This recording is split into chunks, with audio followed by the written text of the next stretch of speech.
It's dinner time at the Kelly's house and we're having pasta fazool. If you are Italian, you know pasta fazool is just so freaking good. The beans, the basil, the ditalini.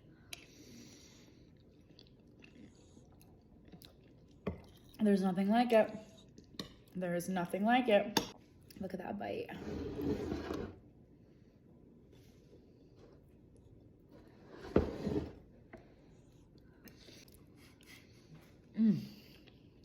We also have extra sauce.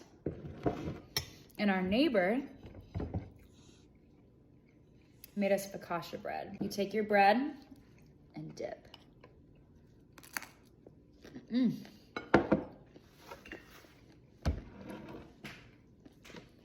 Right, Lovey? Mm-hmm.